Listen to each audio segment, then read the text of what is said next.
우리에게는 우리가 살아가는 삶의 터전에서 매일 싸워야 하는 크고 작은 전쟁들이 있습니다. 사랑만 하며 살 수는 없을까? 왜 끊임없는 전쟁에 시달려야만 하는 것일까? 하는 이런 의문이 우리에게 있습니다. 오늘 본문에 보면 다니엘이라고 하는 선지자가 소개되고 있습니다. 다니엘의 삶에도 전쟁이 끊이질 않았습니다. 그는 10대에 전쟁 포로로 끌려와서 80대에 바벨론 제국이 무너지는 전쟁을 경험했습니다. 물리적인 전쟁뿐만 아니라 그의 믿음을 지켜내기 위한 목숨을 건 영적 전쟁도 끊어지질 않았습니다. 하나님은 다니엘에게 이러한 환상을, 여러 가지 환상을 보여주셨는데, 환상의 내용은 이제 곧 바벨론 제국이 무너지고 또 다른 나라가 일어나는 참혹한 전쟁에 관한 내용이었습니다. 다니엘 10장 1절에 바사왕 고레스 제3년에 한 일이 벨드사살이라 이름한 다니엘에게 나타났는데 그 일이 참되니 곧 큰 전쟁에 관한 것이라. 다니엘이 그 일을 분명히 알았고 그 환상을 깨달았다. 이렇게 되어 있습니다.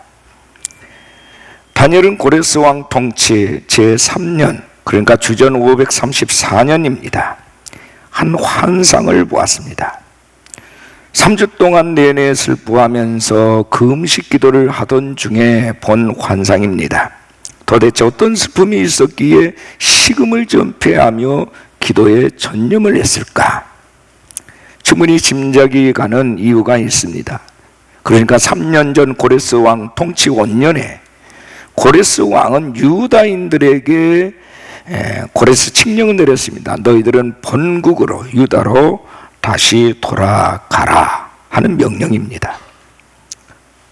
에스라 1장 1절과 2절에 보면 이렇게 되어 있습니다. 바사왕 고레스 5년에 여호와께서 에레미야의 입을 통하여 하신 말씀을 이루게 하시려고, 에레미야 선지자를 통해서 예언된 말씀을 이루게 하시려고 바사왕 고레스의 마음을 감동시키심에 그가 온 나라에 공포도 하고 조서도 내려 이르되, 바사왕 고레스는 말하노니 하늘의 하나님 여호와께서 세상 모든 나라를 내게 주셨고 나에게 명령하사 유다 예루살렘에 성전을 건축하라 하셨다. 이렇게 말을 합니다. 고레스 왕의 고백입니다. 이 고레스 칙령에 의해서 많은 유다인들이 그들의 조국으로 돌아갑니다. 놀라운 것은 하나님께서 에레미야 선지자를 통해서 예언케 하신 말씀을 이루실 때가 되었을 때에 이방 왕 고레스의 마음을 감동하셨다는 얘기입니다. 고레스 왕은 하나님께서 감동하신 대로 유다인들에게 조서를 내렸는데 그 내용이 바로 너희 나라에 돌아가서 성전을 건축하라 하는 내용입니다. 놀랍지 않습니까? 몇 명이 돌아갔을까요? 에스라 2장 64, 65절에 보면 원회 중에 합계가 42,360명이요 그 외에 남종과 여종이 7,337명이요 노래하는 남녀가 200명이라 이렇게 되어 있습니다. 모두 합치면 49,897명입니다.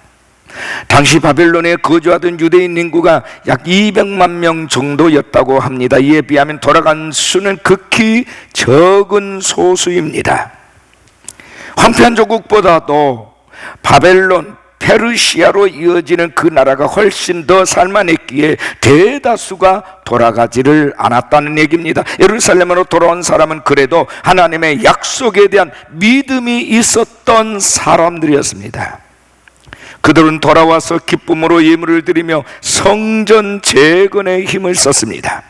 그러다가 그 성전 재건이 성전의 기초만 세운 채로 3년 만에 중단되었습니다. 다니엘이 슬퍼하며 기도하기 시작한 것이 바로 이때입니다. 그는 조국의 소망 없는 현실로 인하여서 크게 슬퍼하며 음식을 입에 대지 않고 간절하게 기도를 했습니다. 성전 재건이 왜 중단되었을까? 에스라 4장을 보면 성전 건축을 방해하는 사람들이 있었음을 알 수 있습니다. 그러나 이보다 더 큰 근본적인 이유가 있습니다. 학개서 1장 4절 9절에 보니까 이 성전이 황폐하였거늘 너희가 이때에 편벽한 집에 거주하는 것이 옳으냐? 이것이 무슨 까닭이냐? 내 집은 황폐하였을 때 너희는 각각 자기의 집을 짓기 위하여 빨랐음이라. 예루살렘에 돌아온 백성들은 처음에는 기쁨으로 성전 건축에 참여를 했습니다. 그러나 그들은 지치기 시작했고 방해하는 사람들이 나타나기 시작합니다. 가정도 꾸려야 했고 자녀들도 먹여 살려야 했습니다. 우선 내 살 집부터 짓자 하는 생각이 들었습니다. 성전 재건에 힘쓰지 못할 이유들이 점점 많아지면서 이런 여러 현실적인 이유를 앞세워 성전 재건을 기약 없이 미루고 있었다 그 말입니다. 다니엘은 바벨론 티그리스 강변에서 조국의 현실을 보며 금식하며 세일에 21일 동안 기도했습니다. 이때 그는 한 천사 가브리엘의 방문을 받게 됩니다. 다니엘 10장 12절을 보면 그가 내게 이르되 다니엘아 두려워하지 말라. 네가 깨달으려 하여 내 하나님 앞에 스스로 겸비하기로 결심하던 첫날부터 네 말이 응답받았으므로 내가 네 말로 말미암아 왔느니라. 기도는 하나님 앞에 스스로 겸비하여 엎드리는 것입니다. 즉 나에게는 답이 없습니다는 것을 인정하는 것이 기도예요. 하나님은 이런 기도자에게 그의 천사를 보내십니다. 천사가 다니엘에게 말했습니다. 다니엘 10장 13절에 그런데 바사 왕국의 군주가 21일 동안 나를 막았으므로 내가 거기 바사 왕국의 왕들과 함께 머물러 있더니 가장 높은 군주 중 하나인 미가엘이 와서 나를 도와주므로 다니엘이 기도를 시작한 첫날부터 응답을 가지고 왔다는 것입니다. 그런데 바사 왕국의 군주가 21일 동안 이 천사를 막았다는 겁니다. 여러분, 군주란 말은 히브리어로 멜렉 왕이 아니라 사르라는 단어를 쓰고 있습니다. 두목 수장이라는 뜻입니다. 그러니까 바사 왕국의 왕을 말하는 것이 아니라 바사 왕의 배후에서 권세를 잡고 역사하고 있는 영적 존재, 사탄, 마귀를 의미하고 있습니다. 바울은 이런 고백을 했어요. 에베소서 6장 12절에 우리의 씨름은 혈과 육을 상대한 것이 아니요 통치자들과 권세들과 이 어둠의 세상 주관자들과 하늘에 있는 악의 영들을 상대함이라. 묶어서 말했습니다. 통치자들과 권세들과 이 어둠의 세상 주관자들과 하늘에 있는 악의 영들을 상대함이라. 이게 한 통속이에요. 이 세상에는 하나님의 나라 일을 가로막으려는 악한 영, 마귀의 방해가 항상 있습니다. 우리가 싸우는 대상은 눈에 보이는 대상이 아니라 그 배후에서 역사는 영적 존재들인 것입니다. 그래서 눈에 보이는 현실 세계의 문제는 사실상 눈에 보이지 않는 영적인 세계에서 이미 결정이 나버리는 것입니다. 거기에서 이미 승패가 결정된다 그 말입니다. 그 결과물을 우리는 현실 속에서 보고 있는 겁니다. 우리가 기도할 때 실제로 누구와 싸워야 하는지를 알고 싸워야 합니다. 싸움의 대상은 남편이 아니고 아내도 아닙니다. 눈에 보이는 직장 상사나 원수가 아닙니다. 대통령도 아니고 정치인도 아닙니다. 그 배후에서 역사는 영적 존재들인 것입니다.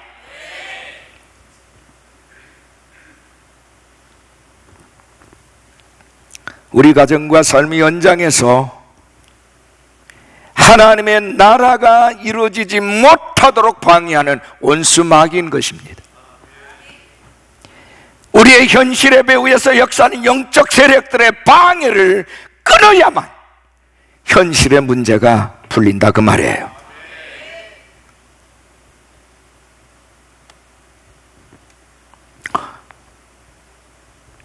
다니엘은 천사의 방문을 받고 이것을 다시 한번 깨닫게 됐습니다.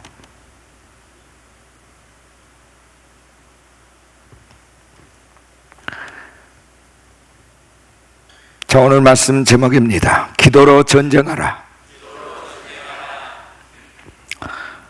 두 가지를 말씀드릴 건데요. 첫째는 큰 은총을 받은 다니엘에 대한 얘기입니다. 다니엘은 큰 전쟁에 관한 환상을 보고 근심을 합니다. 몸에 힘이 쭉 빠지고 호흡까지도 힘들었습니다. 본문 17절을 주목하세요. 내 몸에 힘이 없어졌고 호흡이 남지 아니하였사오니 내 주의 이 종이 어찌 능히 내 주와 더불어 말씀할 수 있으리까? 그때 천사가 다니엘을 만지며 말합니다. 본문 19절에 큰 은총을 받은 사람이여 두려워하지 말라. 평안하라. 강건하라. 강건하라. 그가 이같이 내게 말하며 내가 곧 힘이 나서 이르되 내 주께서 나를 강건하게 하셨사오니 말씀하옵소서.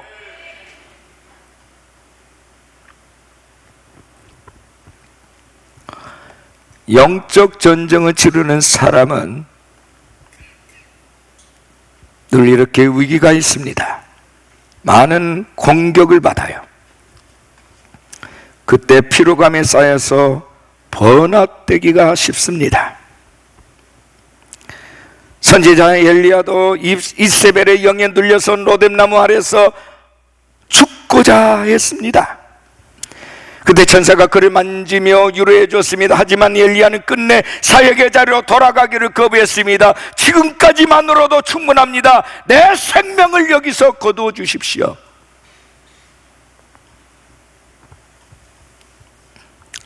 근데 여러분 본문의 다니엘을 보십시오.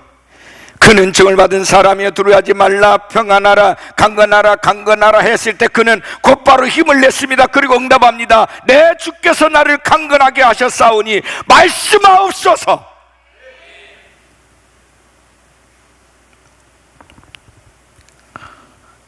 그는 하나님의 말씀을 구했습니다. 그의 영적 그릇이, 영적 사이즈가 커져가는 순간입니다. 그래서 다니엘은 하나님이 작정하신 일에 대한 새로운 계시의 통로가 되었습니다. 바벨론뿐만 아니라 페르시아, 헬라로 이어지는 마지막 때에 되어질 일까지도 하나님은 다니엘을 통해서 말씀하셨어요. 계시해 주셨어요.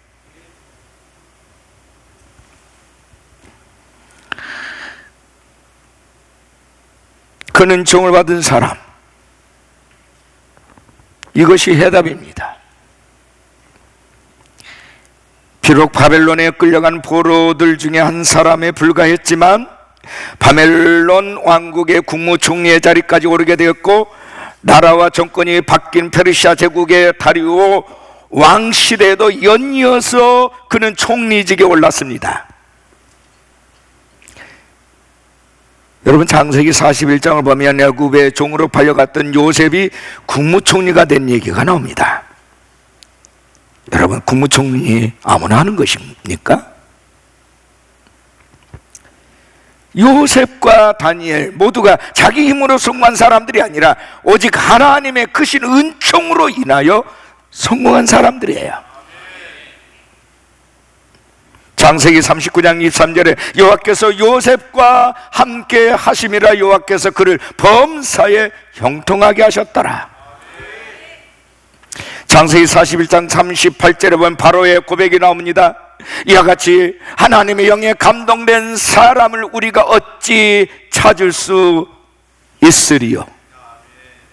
이렇게 하나님의 영에 감동된 사람은 어디 가서 찾을 수 있겠느냐? 이방왕 바로의 고백입니다.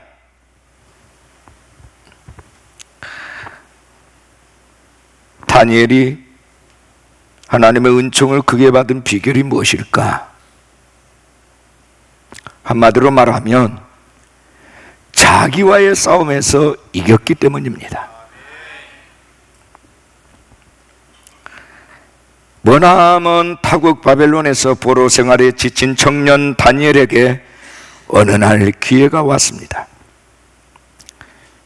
유다 포로 청년들 가운데 몇 사람을 선발해서 특별교육을 실시한 후에 바벨론 왕국의 비서실에서 일하도록 하겠다는 겁니다. 당시 바벨론은 세계를 지배한 최대 강국이 되었지만 사회기관은 어지럽고 도덕은 대패일로에 치닫고 있었습니다.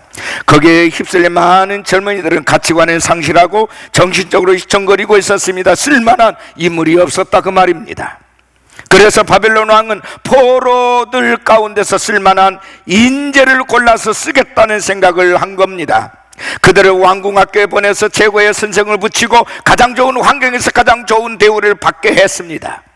그들에게는 왕의 식탁에 오르는 산의 진미와 포도주를 먹게 했습니다. 포로 신분으로서 이 같은 특별 대우를 받는 것은 영광 중에 큰 영광입니다. 하지만 다니엘은 왕이 하사한 진미와 포도주를 입에 대지 않았습니다. 그 이유는 간단합니다. 우상 앞에 바쳐진 재물을 먹음으로 내 자신을 더럽히지 않겠다.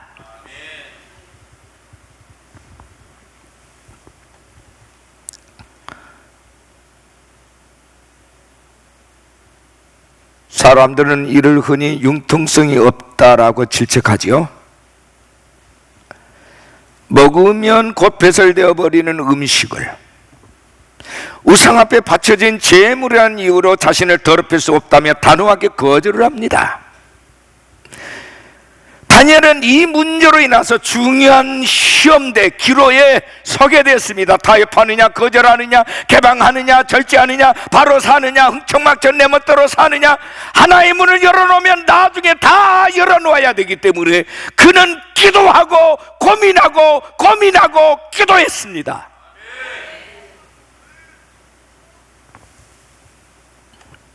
다니엘은 포로예요. 스스로 선택할 수 있는 권한이 없습니다. 왕의 뜻을 거역하고 자기 뜻을 주장한다는 것은 목숨을 건 위험천만한 일입니다. 넝쿨째로 굴러들어온 복을 단호하게 차버립니다. 만약 그때 다니엘이 타협을 하고 수용했더라면 잠시 왕의 총애를 받았을지 몰라도 하나님의 은총은 그를 떠났을 것입니다.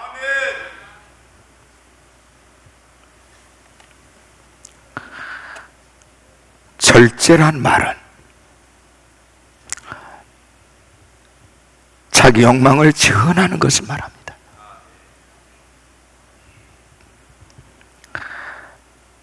자기 행동을 조절하고 삶의 균형을 지키는 것이 절제입니다.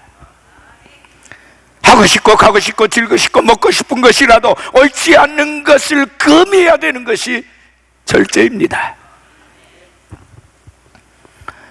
하나님의 은총을 받기 위해서는 자신의 영혼을 더럽히지 않도록 하는 자기 절제가 필요합니다.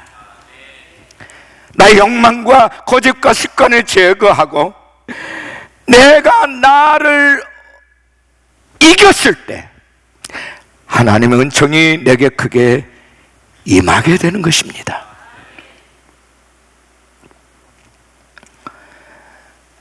우린 너무나도 쉽게 은총을 빼앗기는 이런 시대에 살아가고 있습니다.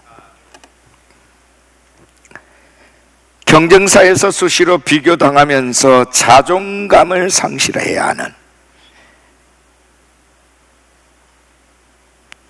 그래서 분노의 감정을 감추지 못하는 이런 시대에 우리가 살고 있습니다. 사탄은 우리의 마음을 요동치게 합니다. 불화살을 쏘아서 우리가 낙심한 채 기가 꺾인 그리스도인으로 살게 만듭니다. 그러나 이때가 바로 하나님을 바라야 할 때입니다. 시편 42편 5절에 내 영혼아 네가 어찌하여 낙심하며 어찌하여 내 속에서 불안해하는가. 너는 하나님께 소망을 두라. 그가 나타나 도우심으로 말미암아 내가 여전히 찬송하리로다. 시인은 고백합니다. 자기 속에 있는 영혼을 향하여 선포합니다. 내 영혼아 네가 어찌하여 낙심하며 어찌하여 내 속에서 불안해하느냐. 너는 하나님께 소망을 둘지어다. 그가 나타나 도심으로 말미암아 내가 여전히 찬송하게 되리라.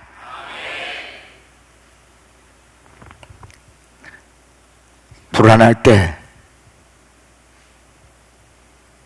걱정이 앞설 때 여러분 뭘 하시죠? 권력자를 찾아갑니까? 부모를 찾아가십니까?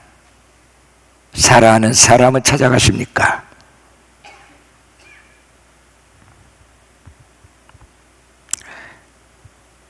우리에게는 사명이 있습니다. 남편으로, 아내로, 아버지로, 어머니로, 직분을 맡은 자로, 교회를 맡은 자로 각각의 사명이 있어요. 때로 우리도 사명을 포기하고 싶을 만큼 피곤하여 지칠 때가 있습니다. 저도 마찬가지입니다. 하나님의 만져주심이 필요한 때입니다. 큰 은총을 받은 사람이여 두려워하지 말라, 평안하라, 강건하라, 강건하라 하는 하나님의 말씀을 붙들어야 합니다. 힘을 회복한 다니엘은 고백을 합니다. 내 주께서 나를 강건하게 하셨사오니 이제 말씀하시옵소서.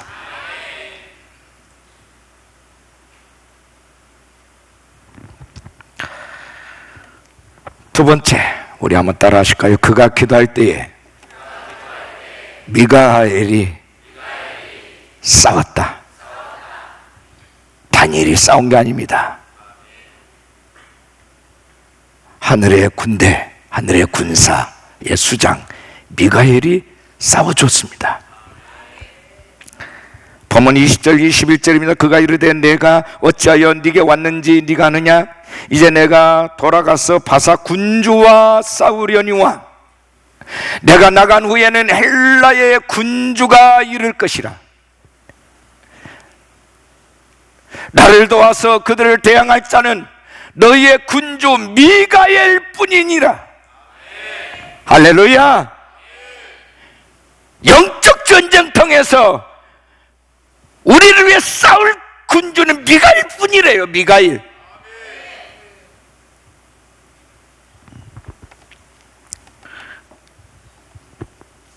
전사가 다시 한번 이 땅의 나라들 간에 눈에 보이는 전쟁들은 그 이전의 영적 세계에서 벌어지는 전쟁에 의해서 결정된다는 사실을 환기시켜 주면서 전능하신 하나님이 전군 천사를 통해서 이 싸움을 주도하실 것이라는 이 사실을 말씀합니다. 다니엘에게 큰 용기가 되었습니다. 동시에 다니엘서를 읽는 오늘 우리에게도 큰 믿음과 희망을 갖게 합니다.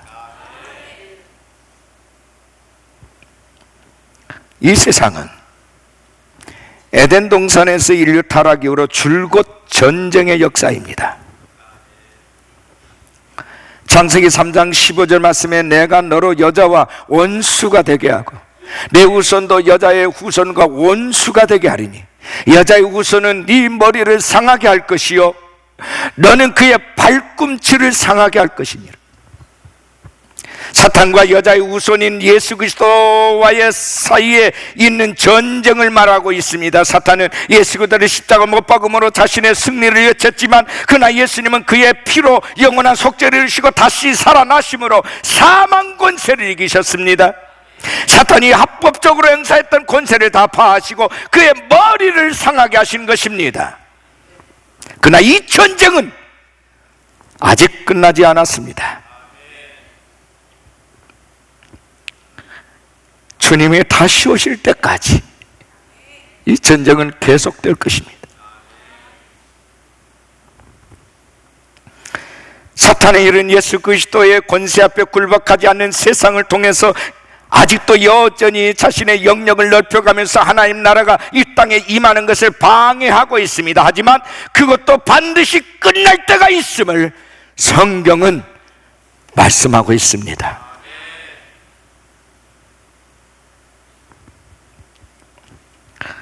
본문에 나오는 천사장 미가엘은 요한계시록 12장에서도 등장합니다. 요한계시록 12장 7절 말씀에 하늘에 전쟁이 있으니 미가엘과 그의 사자들이 용과 더불어 싸울세 용과 그의 사자들도 싸우나 용, 옛뱀용, 사탄을 말합니다. 이 세상 끝날 때까지 계속해서 전쟁을 수행하는 천사장이 바로 미가엘입니다. 마지막 전쟁을 끝으로 예수님은 다시 이 세상에 오실 것입니다. 그때 예수님은 마귀와 악한 모든 세력을 지옥의 불못에 던지실 것이라고 말씀합니다. 그때 우리는 더 이상 이런 전쟁 같은 아픔을 치르지 않아도 될 것입니다. 여러분이 싸우시는 게 아니에요. 미가엘이 싸웁니다. 그래서 대리전쟁이라고 말하는 거예요. 지난주에 6.1 전쟁에 관한 많은 예시의 말씀을 드렸죠. 사람이 싸우는 게 아닙니다. 하나님의 사람은 하나님이 결정적인 순간에 하나님의 군대를 보내서 하나님이 일하십니다. 지금도 마찬가지예요. 저는 오늘 아침에 하나님께 감사 기도를 했어요. 무엇을 했을까요? 중국과 가까운 일본, 코로나19가 더 창궐해지는데 하나님께서는 이 땅에서 이 문제를 돌봐주셔서 조기 졸업할 조짐이 보이고 있다. 이거는 하나님의 은혜이다. 하나님이 막으신 사건이다. 아버지 감사합니다.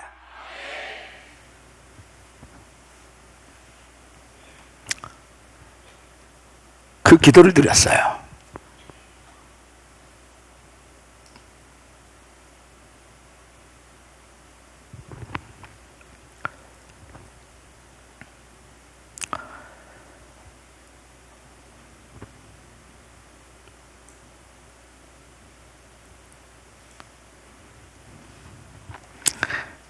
하나님은 다니엘을 만져주시고 다시 일으켜 세워주셨습니다. 본문 10절에 한 손이 나를 어루만지기로 내가 떨었더니 그가 내 무릎과 손바닥이 땅에 닿게 일으키고,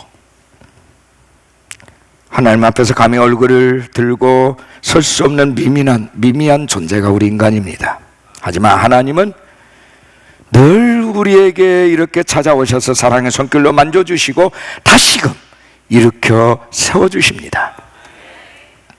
잠언 24장 16절에 대저 의인은 7번 넘어질지라도 다시 일어나려니와 악인은 재앙으로 말미암아 엎드러지느니라. 우리가 7번 넘어져도 일은 7번은 완전 쓰입니다. 이거는 수없이 넘어져도 그 말, 수백 번 수천 번 넘어져도 그 말이에요. 다시 일어날 수 있는 이유는 하나님이 다시 찾아오셔서 우리를 일으켜주시고 세워주시기 때문이라는 것입니다. 일어나시기 바랍니다. 일어나야 합니다.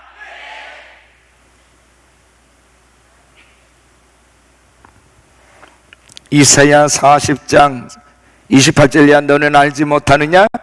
듣지 못하였느냐? 영원하신 하나님 여호와 땅끝까지 창조하신 이는 피곤하지 않으시며 곧 곤빗하지 않으시며 명철이 한이 없으시며 피곤한 자에게는 능력을 주시며 무능한 자에게는 힘을 더하시나니 소년이라도 피곤하며 곤비하며 장정이라도 넘어지며 쓰러지되 오직 여호와를 앙망하는 자는 새 힘을 얻으리니 독수리가 날개치며 올라감 같을 것이요 다른 박질하여도 곤비하지 아니하겠고 걸어가도 피곤하지 아니하리로다.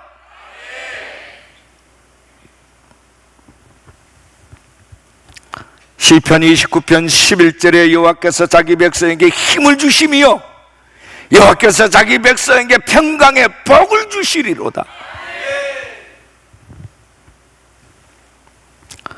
하나님이 공급해 주신 힘으로 사시기를 축복합니다.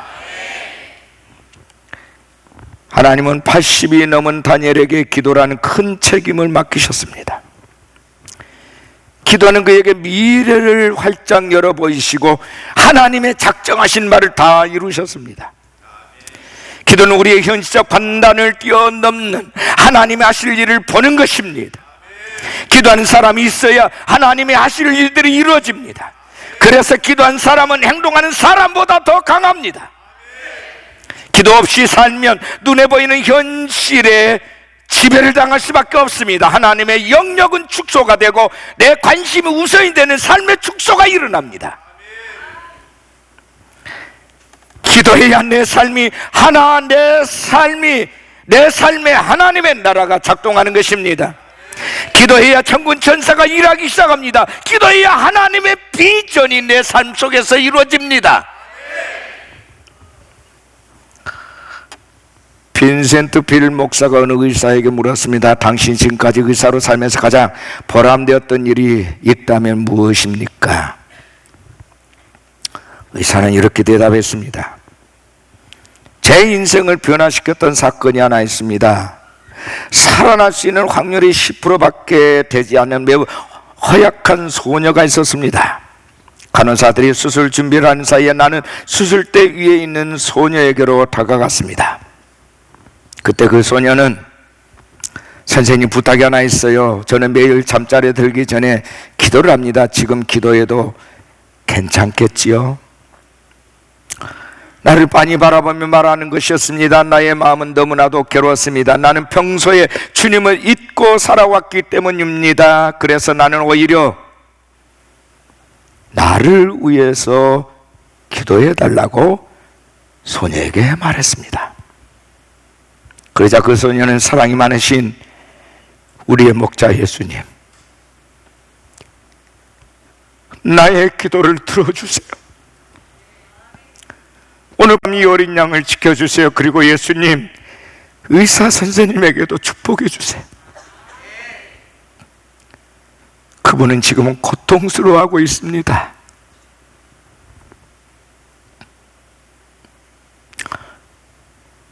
이렇게 기도를 했습니다. 그 소녀의 기도야말로 나를 완전히 변화시켰습니다. 나는 그때 간호사들에게 눈물을 보이지 않기 위해서 돌아서서 난생 처음 감사의 기도를 드렸습니다. 오 주님, 저를 용서해 주시고 이 아이의 생명을 구하게 하옵소서. 결국 그 소녀는 기적적으로 건강을 회복하였답니다.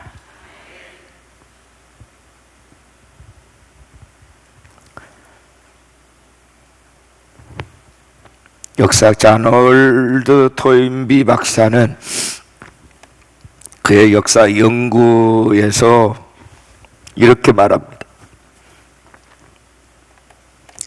세계를 지배했던 21개 문명 가운데 19개 문명이 자멸했는데 그 이유는 무신론과 물질주의 문명이었기 때문이다. 이렇게 말을 했습니다. 무신론과 물질주의 문명이었기 때문이다. 다시 말하면 하나님을 무시한 문명과 물질 숭배 문명은 자멸한다는 것입니다. 개인도 마찬가지입니다. 하나님께 영광을 돌린 자에게는 하나님께서도 그에게 영광을 베풀어 주십니다. 지금 이 나라가 어둡고 희망이 보이지 않는다 할지라도 기도한 사람이 이 땅에 있는 한 우리 민족은 망할 수 없습니다. 망하지 않습니다. 우리 민족을 지키는 것은 60만 국군이 아니고 주한미군도 아닙니다. 이 땅에 존재하고 있는 교회들의 부르짖음과 하나님의 거룩한 백성들의 기도가 우리 민족과 나라를 구원하는 것입니다.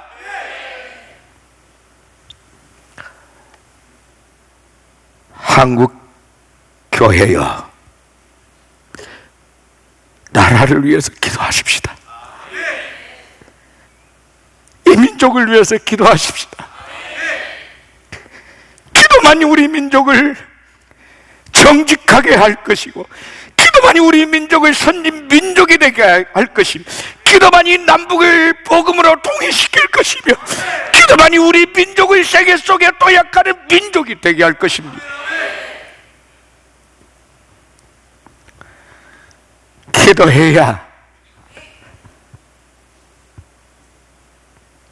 하나님의 만져주심의 은혜가 있습니다. 계속해서 하나님이 말씀해 주시는 삶이 있습니다. 하늘이 움직여야 세상이 움직이는 것입니다. 끊임없는 전쟁터에서 지치지 않는 비결은 전쟁 같은 기도를 하는 것입니다.